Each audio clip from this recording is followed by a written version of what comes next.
Hello and welcome to another episode of Butterfly Kisses, a journey of spiritual transformation. I am your host, Amy Gray-Cunningham, and thank you so much for taking the time to join me for today's amazing episode.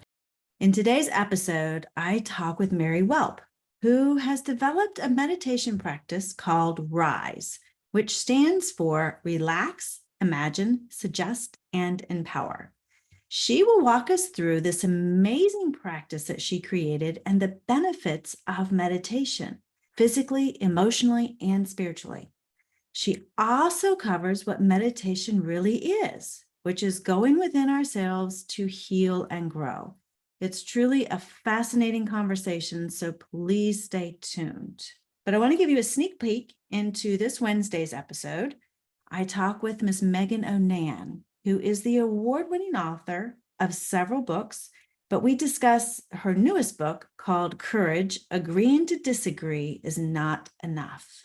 It's about her journey of self-discovery and how her decision to live her authentic truth really shook up her life and those around her. But today she lives the most amazing life with her lovely wife, Claire, and their daughter in the heart of Mississippi. So you don't want to miss this exciting episode, Wednesday, September 21st at 9 a.m. Eastern.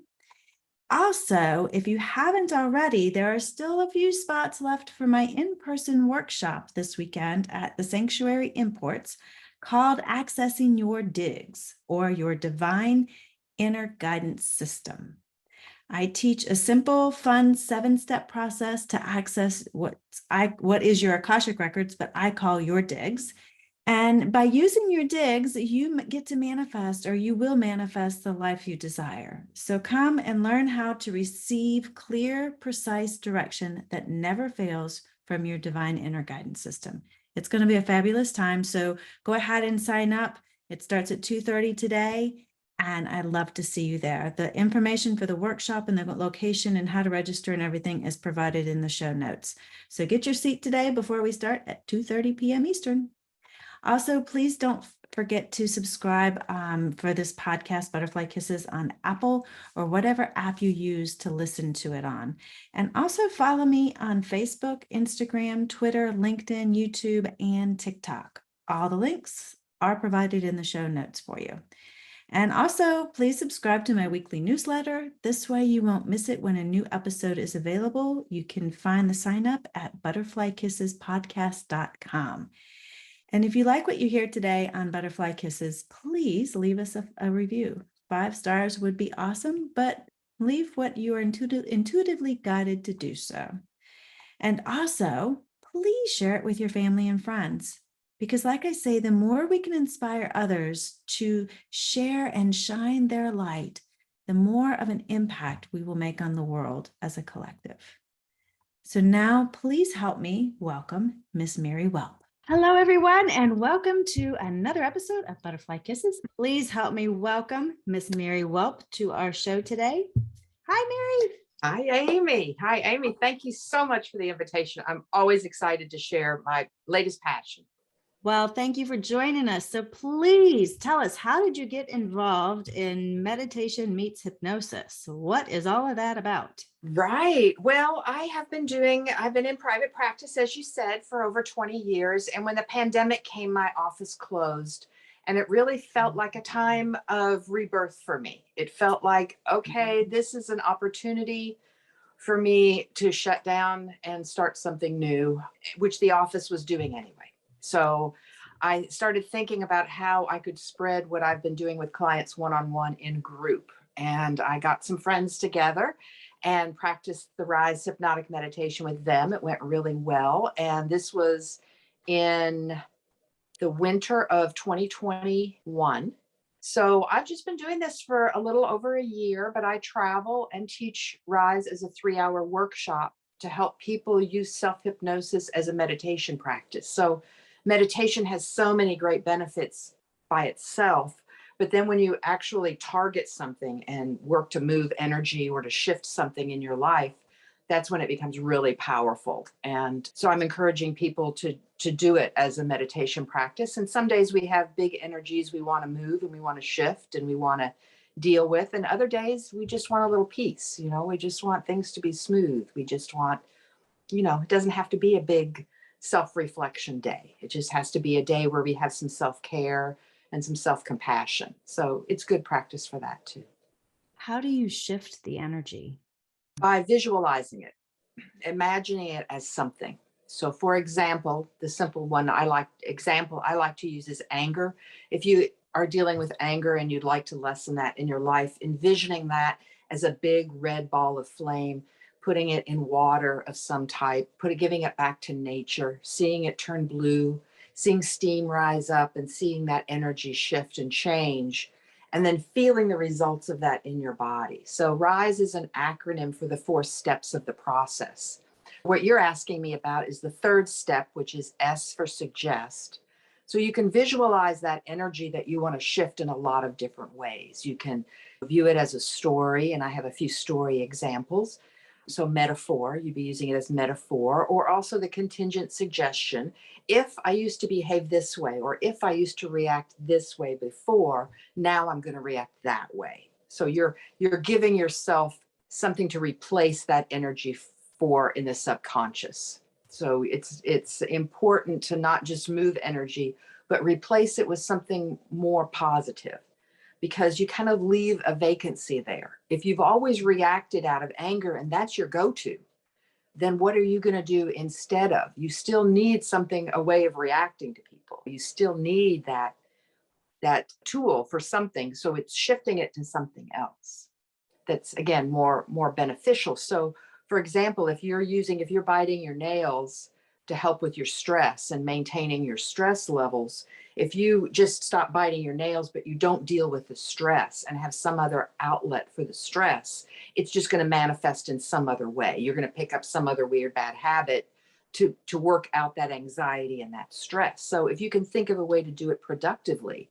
maybe take a sip of water every time you feel anxious or stressed, and planting that idea in the subconscious, then that gives the mind, the body, and the spirit something positive to do when it feels stressed, rather than going to more negative, that's however you want to word that, behavior.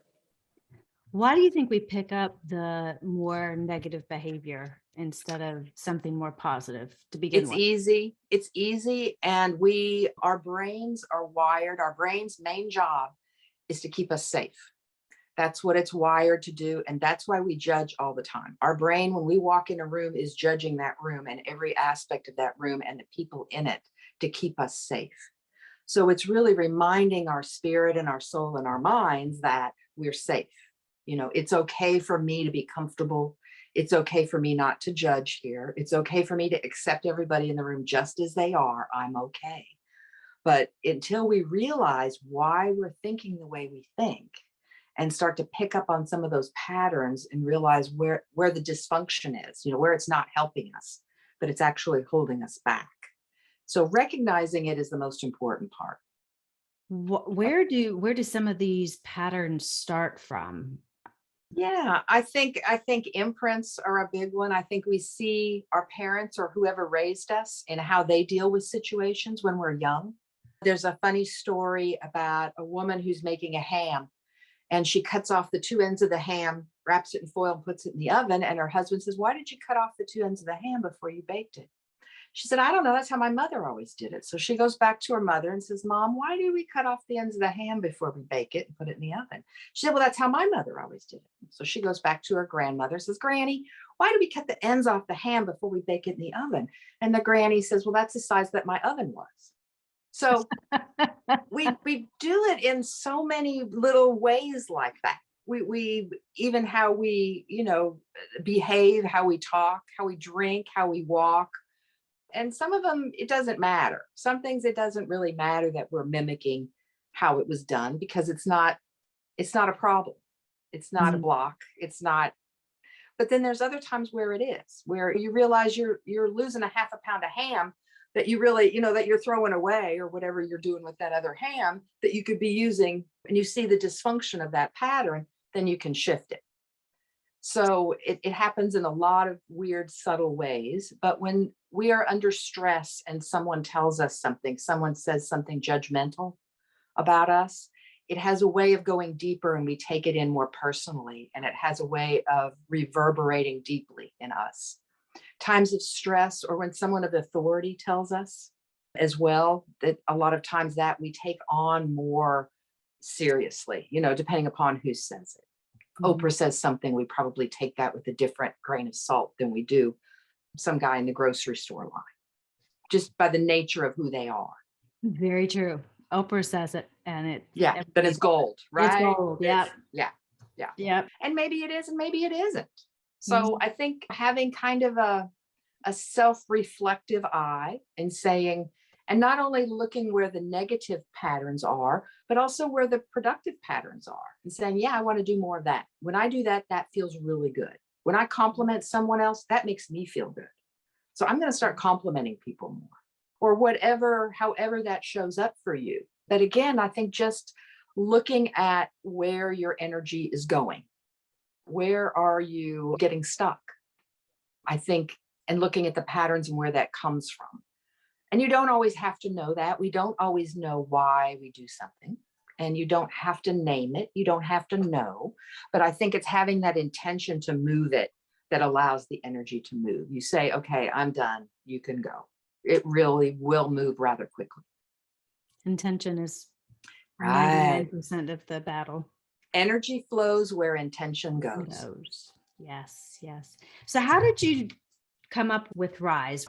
Yeah, when I was doing it with my clients, I didn't call it RISE, but I was sitting one night thinking about this work and how I wanted to get it out there. And I wanted to make it as simple for people as possible, because I think this is a practice anybody can do, whether you have a history with meditation or with hypnosis. You don't have to know anything about either one to be able to do this practice. So I want it to be something, because we really need tools right now. We can't get to our helpers. Our psychologists are overwhelmed. And we also need things in our toolbox for when things go bad in the moment. We have a fender bender, or someone verbally attacks us or something. We need to have ways to deal with it. And I'm sorry, I forgot your initial question. How did you come up with the RISE part? What was your catalyst? Or yes. So doing the work and teaching self-hypnosis, it was kind of a convoluted process. It was more like 6 steps instead of 4. And it was just a little confusing. So when I sat down and tried to really simplify the process, RISE popped out at me. It's like, oh, this is the acronym. R is for relax, to progressive relaxation. I is for imagine. You want to imagine a very safe and happy place for you. S is for suggest. That's where you do the work, where you move the energy. And then E is for empower, feeling the results of that work, feeling strong and powerful for what you just did. And by doing this process, it happens really very quickly once you start training your body and your mind to do it. But I found that when I told people to do it as their meditation, because many of my clients were already doing meditation, so they were really helping me hone in on how to present this to people. So if for the first few times you do it, you sit in the same position, you play the same music, you light the same candle, maybe you have the same oil going in your oil diffuser. It really helps train the body and the mind to go quickly into that relaxed state where you can access your subconscious. And we go into hypnotic states many times a day, just naturally. If you've ever driven down the highway and you missed your exit, you were in a hypnotic state. I've often been standing there washing my dishes, and you're somewhere else. You're just somewhere else. So it's not, you don't have to go deep. You don't have to be catatonic. You don't have to, it's really just being relaxed and being open and saying, yes, I am going to replace this for that, and being purposeful about it. Then it's really what your body, your mind, and your soul wants. Your body, your mind, and your soul wants balance.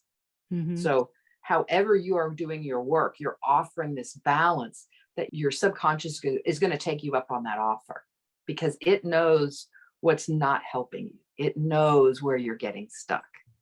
So even just having, again, back to intention, having that intention of, I'm going to do my self-care. I'm going to, work on this block, this issue that's really holding me back in my relationships or just in my own happiness. It can be very powerful, and it can happen really very quickly. How do you go into self-hypnosis? By relaxing. I had the false impression when I first started learning meditation that you want to go out of body. You want to go up into the heavens and all our answers are up there and bring them back. And body work taught me that that's not the truth, that our truth is really in our tissue, it's in our cells, it's in our DNA, it's in who we are. So it's really focusing inward, maybe even listening to all the noises, the air conditioner and the cars outside and the voices, and then cutting them off and going inward. And I encourage people, even if you're having trouble with that, imagine your spine or your core or the muscles along your back, just anything that'll get your concentration to go in your body. And then taking deep breaths, at least 3 deep cleansing breaths is what gets that nervous system to kind of shut off, that auto, where we just automatically react. It kind of slows everything down. So by spending a few moments really paying attention to where you feel tension in your body, where you hold stress, breathing into them, thinking about those parts of your body and asking those muscles to relax, you're giving them more oxygen, you're giving them more support, and you're asking them to just relax, let down. And by relaxing, the defenses go down. The subconscious is then open to whatever you would like to have transplanted. What if you don't necessarily know what you want? You just know that there's something not quite right Yeah. that's going on. Can your Mhm. subconscious really just kind of step up Absolutely. Yeah. and take There's a over? couple of scenarios that I talk people through. And one of them, you go out into the woods and you see what's holding you back is boxes around a hole. It seems kind of silly, but you go around and you knock the boxes in the hole. And some of the boxes, you know what they are. Okay, this relationship I'm having trouble with. I had a bad education in this area of my life. I need to kind of correct that. But some of the things you don't know what the boxes are. You just know that they're there and they're a block. You can't name them. You don't know where they came from, but you can still knock them in the hole as well. And then you bury them.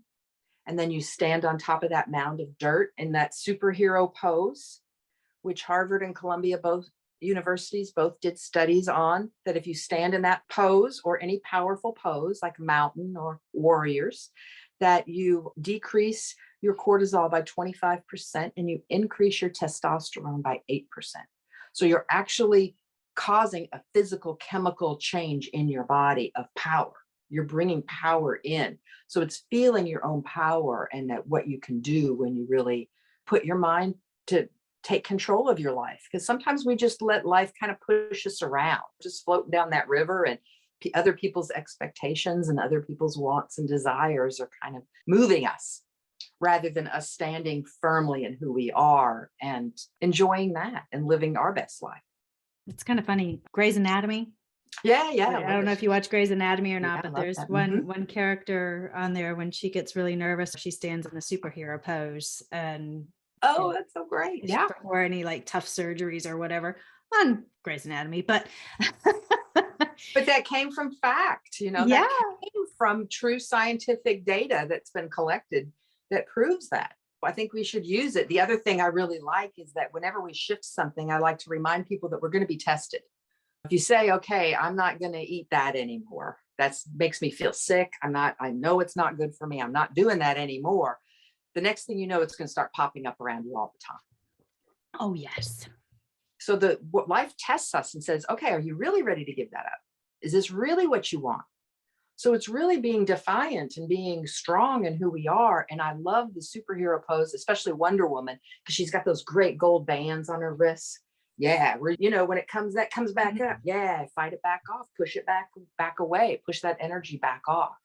Mm-hmm. So there's a lot of ways we can empower ourselves. And I really love RISE because I think that is really what we need now, is to feel strong. It's, so much has happened in the last few years that has broken down a lot of the structures that we have. And we're not sure yet where we're going. They haven't been rebuilt. It's a very precarious, chaotic time. Mm-hmm. But when we work on ourselves and shift ourselves, it does have an effect on our families, on our community. It does spread out. It does have that ripple effect. How can we use RISE, this meditation, self-hypnosis practice, to move through a lot of the feelings that are going on right now with the school shootings and all of the chaos that we're feeling coming out of COVID? And I mean, it may not be directly affecting us in our everyday life, but there's still the collective feeling of this just isn't right. Absolutely. And there's a lot of I- anger. I feel a lot of Yeah. anger there's a I lot of do. people that feel this anger. How can we use this practice to be able to help not only for ourselves to move through, but for the collective consciousness to move through? Really, the only person or place that we can affect change is in ourselves. So I Mhm. think it's really looking at ourselves and affecting change in ourselves. Are we as peaceful a person as we can be? Are we living our true vulnerability and vitality? Are we being our strongest, most powerful selves? Because when we're feeling strong and we're feeling powerful, then we can affect change. But when we're feeling victimized and we're feeling weak, then we are under the weight of all that. So it's really working on yourself individually and feeling, again, your own strength and your own power. But then as a collective, we'll be able to move. But I think right now we feel so fragmented. We're Mhm. afraid to say what we really think because we don't know what people feel like in the room. We don't know how the reaction's going to be. But I think we need to be more authentically who we are. And I think that will help things to shift. I think we're followers a lot, and because it's easy. Mhm. And it's time to stop taking the easy route again, just for ourselves. I can't change my husband. He's going to have to change himself. I can only work on myself.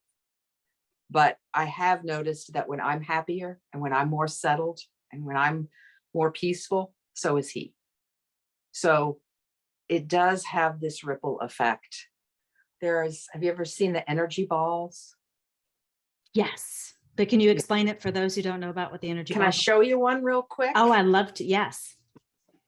It's right here. So I like to bring these into class at the end after I've been teaching RISE to prove to people that really we do have an energetic effect on people. So it's this little ping pong ball and it has two little electrodes on it there. So that Mhm. if you touch one, it doesn't do anything. But if you touch both of them, it lights up and makes a noise. So what I have people do is line up in a circle. You get 20 people or so, or whoever many are in the class.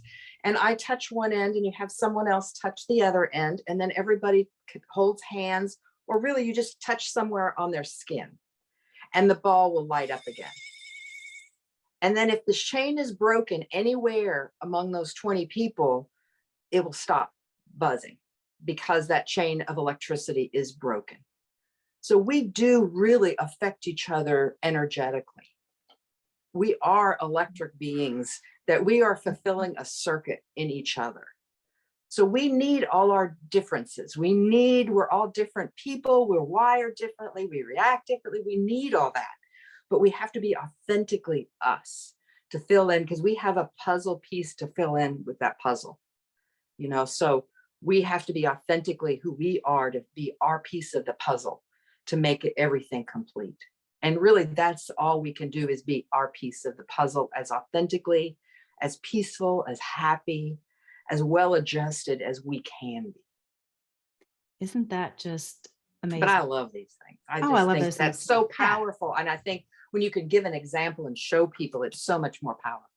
Oh, yes. I mean, because Than we're talking all, about it. yes, we are all energy and we all affect. And that's one of the things I love about butterflies. And one of the Yes. reasons why I named this podcast Butterfly Kisses is because butterflies literally can change the weather pattern just by flapping their wings.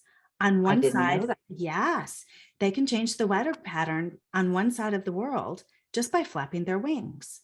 That's how much energy they have. And so that's one of the reasons why I named this podcast Butterfly Kisses, because there's so much energy in butterflies and there's so much transformation that happens from a So cool. caterpillar to a butterfly and the goo that goes in between all these different stages. So And literally by working on ourselves and changing ourselves is what I'm hearing you say.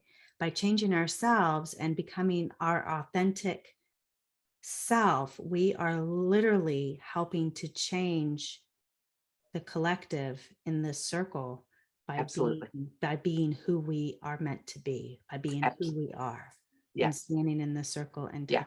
and touching, Absolutely. making a And difference. the human experience is very challenging.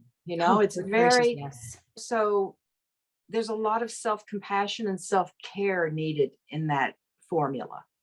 You have to give yourself a break too when things don't go well.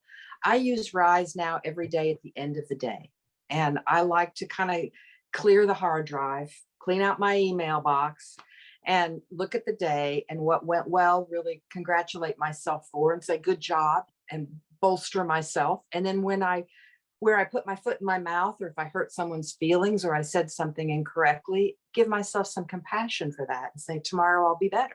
I've learned from that. I've said, I need to go say I'm sorry or whatever, but then it doesn't mound up day to day. And I think we let things mound up to where we have all these little injuries and these little insults that mound up and mound up and mound up, and then we explode. So if we had a way of dealing with our emotions in the moment instead of stuffing them down and piling them up, and I learned that also from doing body work with people, how much we do collect and how much the body wants to shed the weight of the worries and the stresses. Emotions are energy in motion. Love that. Yeah, they need to Love be that. in motion. They need to move through. They do. Yeah. And not be stuck. But we don't talk about, our culture doesn't talk about these things. We don't teach our children these things. Mm-mm. We don't give our children tools. And I think, hopefully, I'm hoping Rise eventually will make it into a school system somewhere, or any other means. I think yoga for children is wonderful, to teach our children how to breathe, Mm-hmm. what to do in times of panic and stress. And we're all kind of floundering because we don't, as a culture and a society, have a structure to do that. We're all, either you find it on your own or you don't. And I think that's troublesome too. I think it's time to spread these things and talk about it and give tools. I know I've been triggered in restaurants before, had people say things that really got me fired up, and I had to excuse myself and step back and regather my thoughts. The restaurant didn't need to hear my problems and didn't need me to explode on them, but it was real for me. And those feeling and that emotion that came up for me was real. And I need to deal with it in the moment, or I was gonna fume about it for days. Mm-hmm. So it's also realizing what you're feeling. And we don't really often realize how we feel physically or emotionally. Yeah. How does your body feel? Where are you holding stress? What organs hurt? What organs are stressed? And just taking an inventory of, I'm kind of sad today, or I'm kind of blue, or I feel a weight on me, or just admitting how you feel is such a relief to the body, mind, and spirit, because it's validating. Okay. And it's okay to feel lousy. It's okay to be sad. It's okay to have grief. Mm-hmm. And we don't always have to keep that happy, smiling face going. And I think being honest about how we feel, and then working to shift those feelings, working to clear out that emotional baggage that we're holding, it can be huge. Game changer. Most definitely. Well, you said that Rise is about relax, imagine, Suggest. and empower. Can you briefly go through what those steps look like for somebody who is a novice to all of this? Yes. They don't absolutely. necessarily understand that. The first thing I would do is decide what it is you want to do. What are you going to target with your Rise today? So pick what you want to address, and then turn your phone off, close the door, get comfortable, get quiet, and start breathing into your body. Close your eyes. And what I talk people through is feeling warm energy at the bottom of their feet, And as they breathe, just letting that energy kind of swirl up into their body, relaxing their tissue as it comes up through their legs, through their gut, through their chest, through their arms, out the top of their head, and really get in touch with every part of your body and how it feels, and breathe into that part of your body. And it really relaxes the body, relaxes the nervous system, and lets you access the subconscious. Then the second step, imagine. You want to really bring your senses alive. So if you're a very visual person, you want to really bring the colors and the textures of this happy, safe place that you're going to alive. So if you go to the beach, maybe feel the sand under your feet. You know how the sand on the top is very warm, but you dig your toes down and it gets cooler and cooler, and smell that salty sea air, and hear the birds and hear the water and watch the waves, and really bring all of your senses alive to a place, because that's going to bring you really present to the shift that you're making. And then S is suggest. There's 5 or 6 different ways that you can do the suggest part. You can do it through visualizing your energy and what you want to shift. You can do it through storytelling, where our brains work in stories. So we can work it through story. We can work through regression. And then the contingent suggestion. If I used to react this way, now I'm going to react that way. And really feeling that shift happen. And then E, the last step, is empower, where you feel that shift happening. You really manifest what it is you want. Okay, if your life is going to be different this way, how are things going to be different? How are you going to react differently? How are people going to react differently to you? How is your life going to be different? So just spending a moment with that. So, just me talking through that, would that take 2 minutes, if that? And it's the same. It does not take long to do. Once you get used to the practice and your mind and your body get used to it, you can do it anywhere. You can do it in your car, you can do it at home, you can do it in the office, you can do it anywhere. What are some of the benefits of doing this type of work? Well, you get so many benefits just from the meditation alone. When you do meditation, you bring in more self-compassion, you reduce your blood pressure, you affect many chemical functions of the body. There's many meditation has been studied quite a bit. So there's a great amount of research out there about what that does for you. And then what the self-hypnosis end of it is actually allowing change to happen, is really manifesting that change. So it's a really kind of a 1-2 punch. Meditation is usually just to calm your brain, to focus on one thing, or just to watch your thoughts. And it's just to kind of calm everything down. So you're calming everything down, but then you're also addressing something. You're also moving something. So it's got a lot of benefit. That sounds amazing. I meditate just about every day. I'm going to have to try the self-hypnosis part of it as well.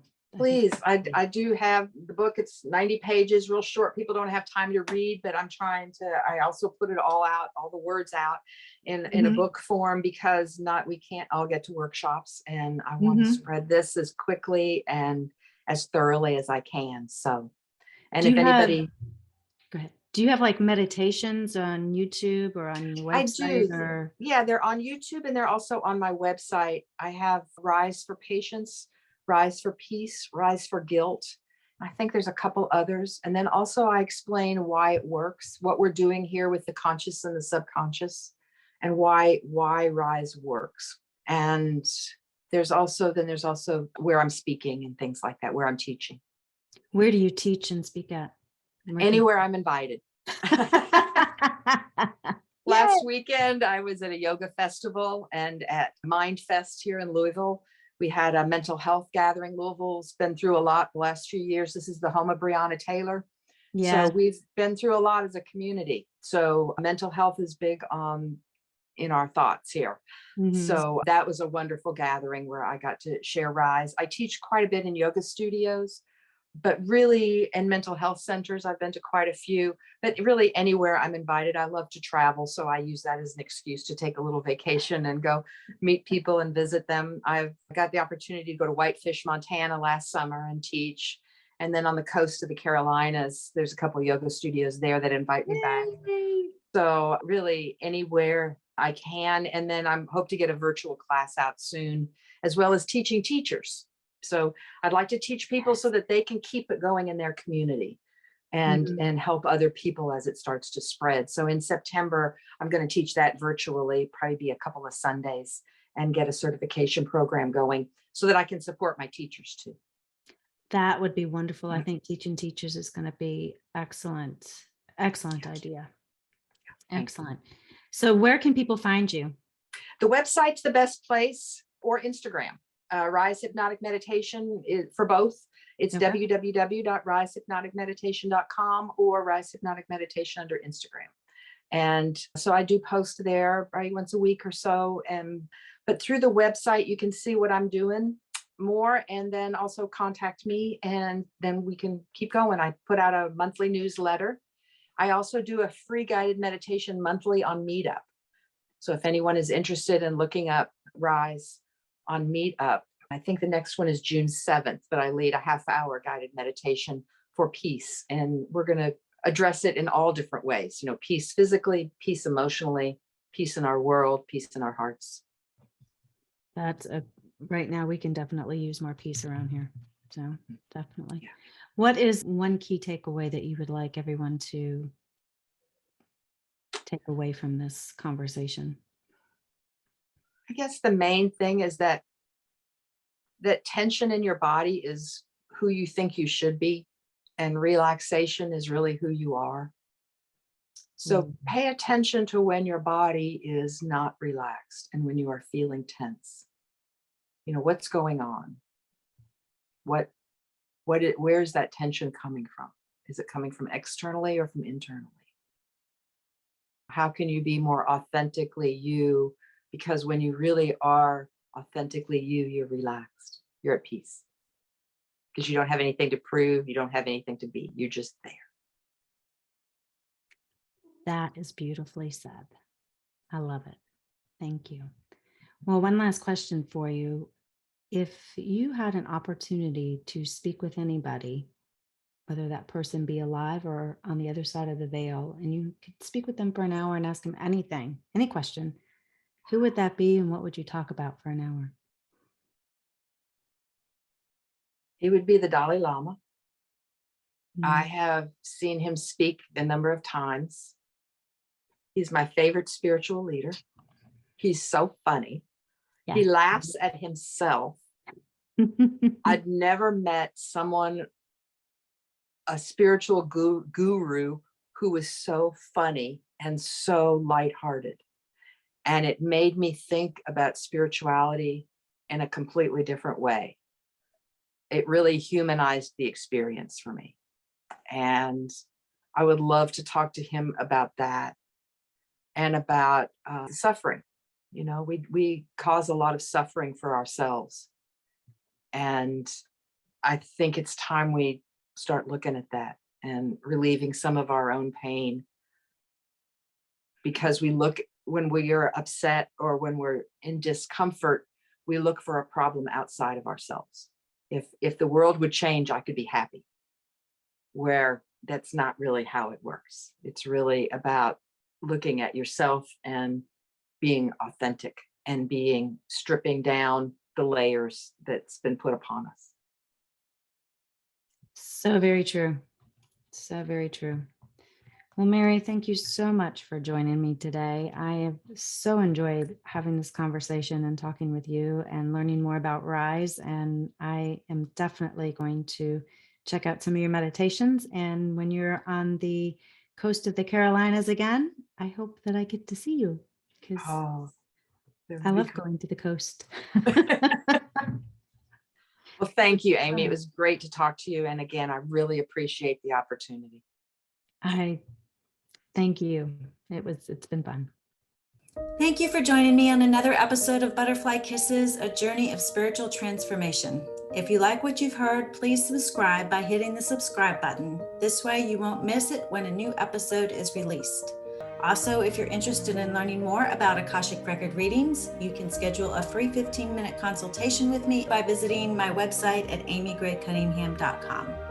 Again, thank you, and remember, always spread your gorgeous wings, my friend, and fly. Until next time, see ya.